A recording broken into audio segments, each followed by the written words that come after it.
That was great. Can we have a huge round of applause for the math people? So Babulji, how was the performance? अरे बाबूजी, जी माने genius. Oh, अच्छा, वो तो मैं हुई. And even performance was nice. So Babulji, we would request you to say a few words to the passengers, please.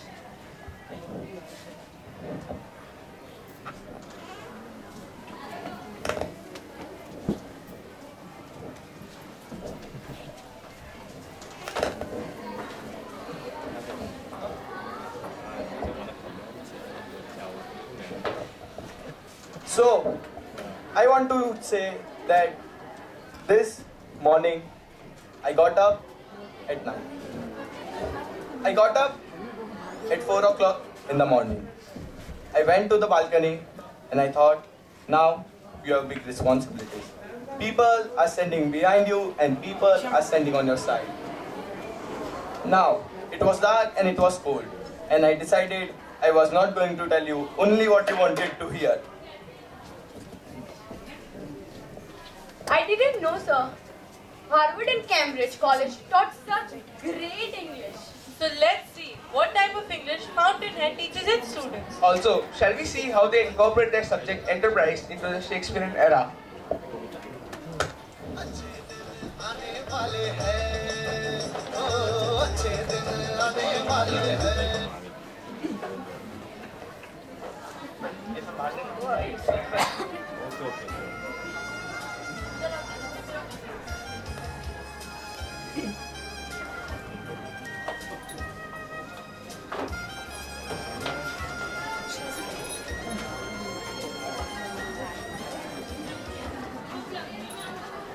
Welcome parents, there is a better era. We just returned from the marketplace and we are so tired. But the only question I have is that why were so many people wearing red caps? Well, they are the Jews who are the migrants in Venice. They are not allowed to step out of ghetto, which is a place allotted to them. Oh, I see. Okay, well, let's get introduced to the character first, right?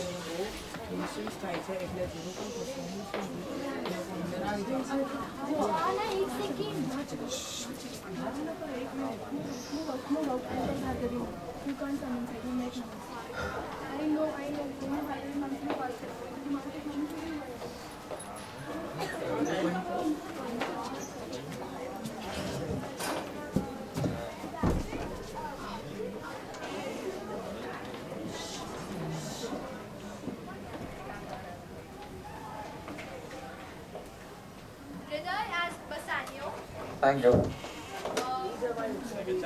Jay as Antonio, Rahul as Shylock, Prabhav as Graciano, Antonio's friend, Yash as Lorenzo, Antonio's friend, Nupur as Jessica, Lorenzo's lover and Shylock's daughter, Smith as Morocco, a suitor for Princess Portia, Zeel as Portia, the princess, Manasvi as Nerissa, Portia's maid, Harshad as Aragon, another suitor, and we are your hosts.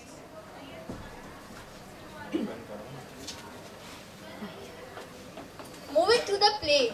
The play is about love, romance, tragedy, sufferance, and most importantly, stereotypes and discrimination. The first scene is of Antonio's house, where Lorenzo and Graciano are discussing about something. Let's see what it is.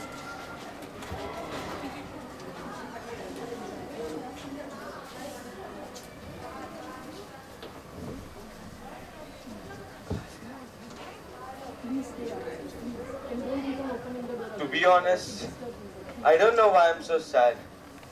I'm tired of it. And you say you're tired of it too. But I have no idea how I get so depressed. And if I can't figure out what's making me so depressed, I must not understand myself very well. Maybe your brain bothers you, or maybe you are in love. Oh, please, give me a break. Oh, here comes Bassanio. So we should take our departure. Antonio.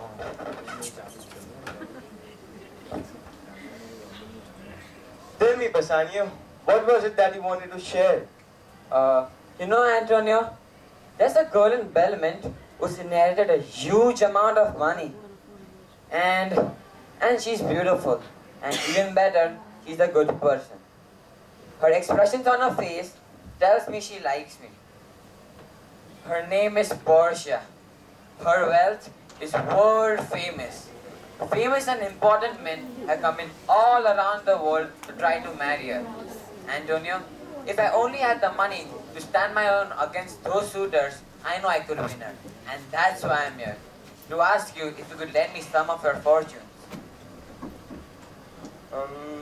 You know, right now all my money's tied up in that cargo that's still at sea. I can't give you the cash you need because I don't have it. But go ahead and charge things to me on credit, as much credit as I can get in Venice. I'll use all my lines to help you get to Belmont to Portia. Go see who will lend money and I'll do the same. I'm sure I can get something either as a business loan or as a personal favor.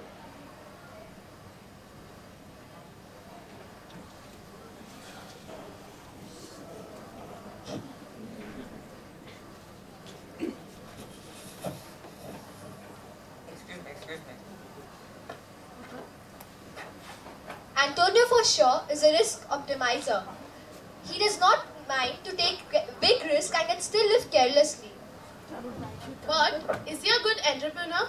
A major attribute of an entrepreneur is that he or she takes calculated risk. But Antonio never takes any calculated risk. However, he could have minimized this risk by doing SWOT analysis. S stands for strength, W for weakness, O for opportunities, and T for threats.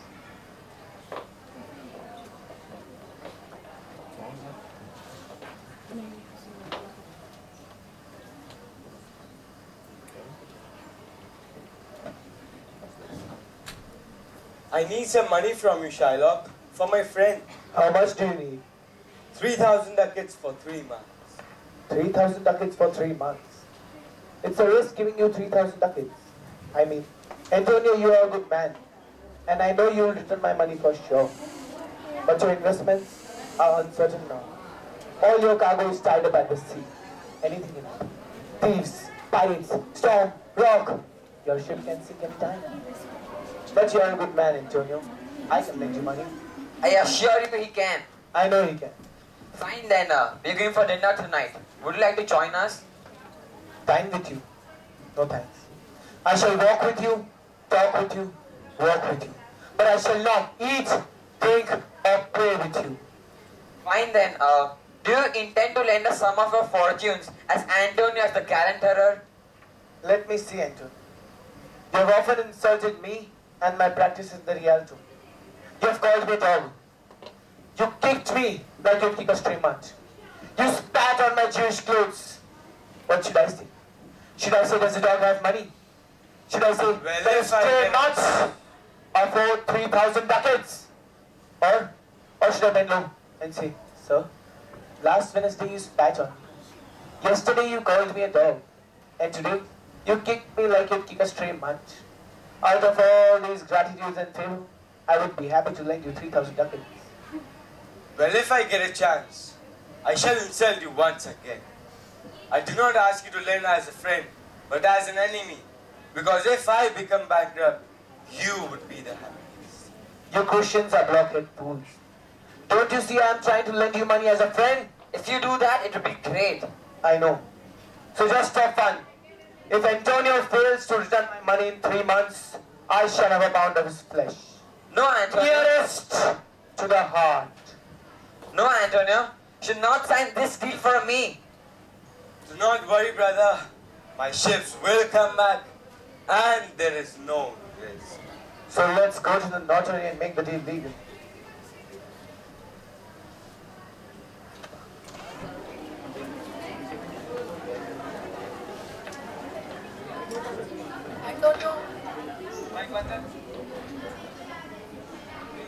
Antonio for sure. A pound of a merchant's flesh? How does that make any sense? Well, that's the genius Shakespeare was. He uses plenty of imagery which makes his plays evident even in today's time. However, the plays were held in the daytime as the candles were expensive at night. But what about the love scenes? Talking about love, we can see Portia in a fix in the next scene. A girl bound by love both for her father and Bassanio. Now we take you back to Belmont, where Princess Portia and her maid Nerissa witness a crucial moment.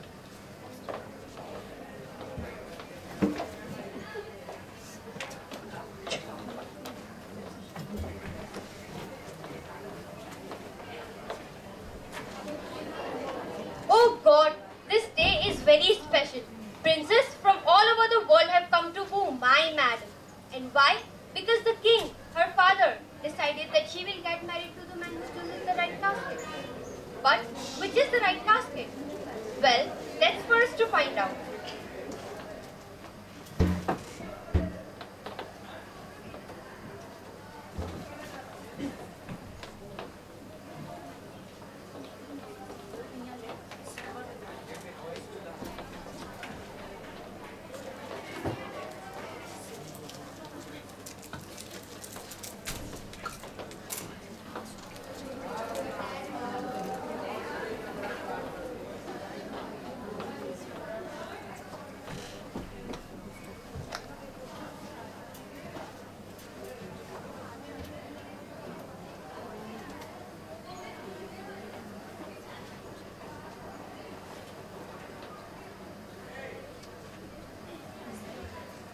Welcome to First Prince, Morocco.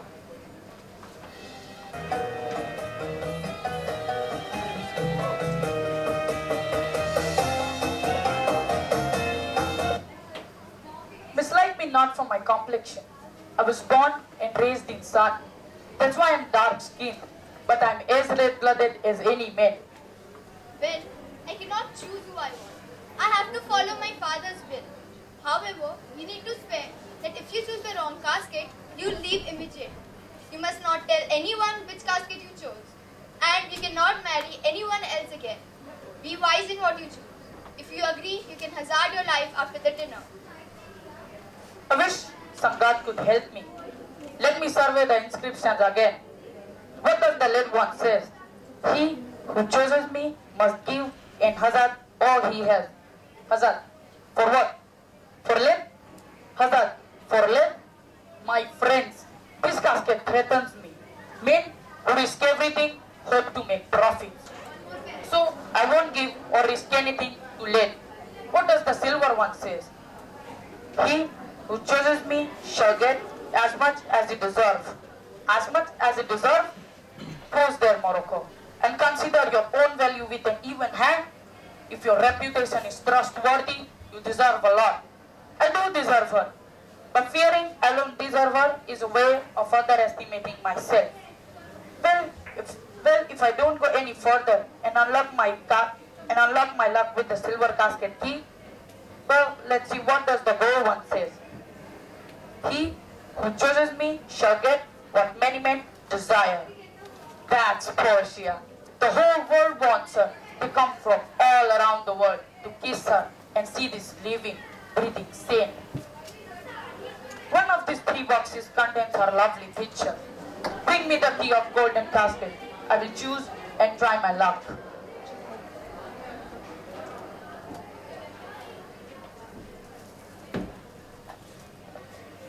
All that glitters is not gold. You've often heard that said. Many men have sold their souls just to view my shiny surface. Well, since you lose, you may pardon.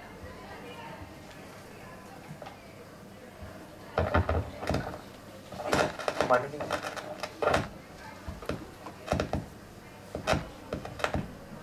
the second Prince, Aragon.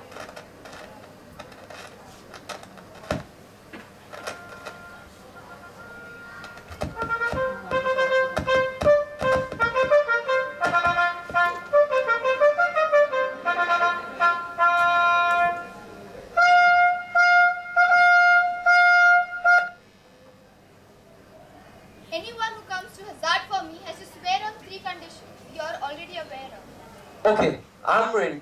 I hope luck will give me what my heart hopes for. Gold, silver, and common lead.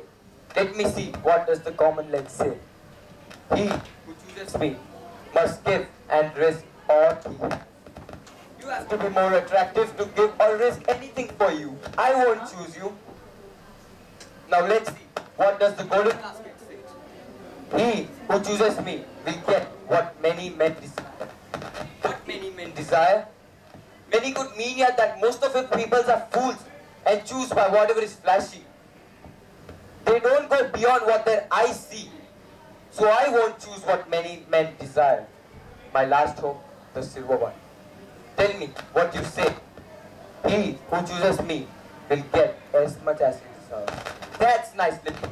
Because who's gonna cheat luck and get more than he deserves?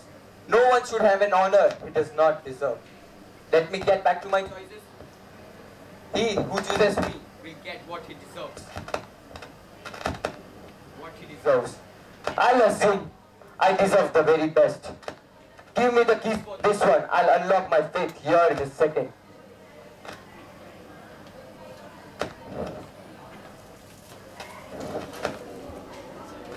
What's this? A picture of an idiot holding a scroll up for me to read? I will read it.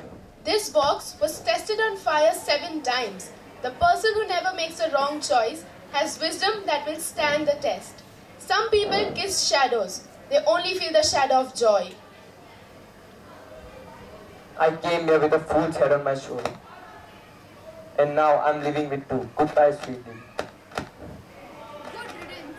Close the curtains and leave. I hope everyone who looks like him will make the same choice.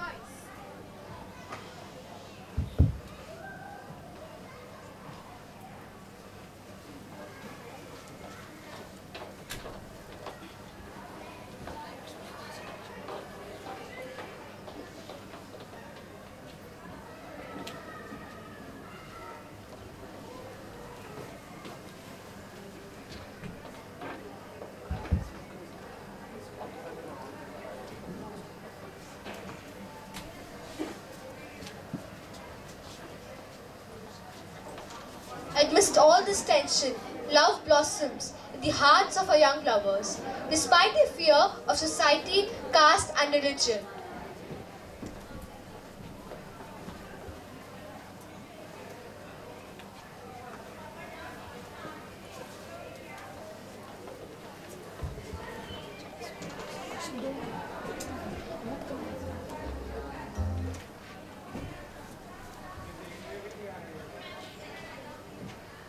I'm afraid of my father, Lorenzo, but I love you more than anything else. Oh, fair Jessica, deny thy father, let us fear nothing, and go to Belmont on the night of masquerade. Love is what I felt when I saw from the corner of my eyes. Ever since our eyes meet, I've only thought about you, Nerissa. Graciano, how do I know you love me? How may I trust your words? Shall I swear by the moon that my love for you is undying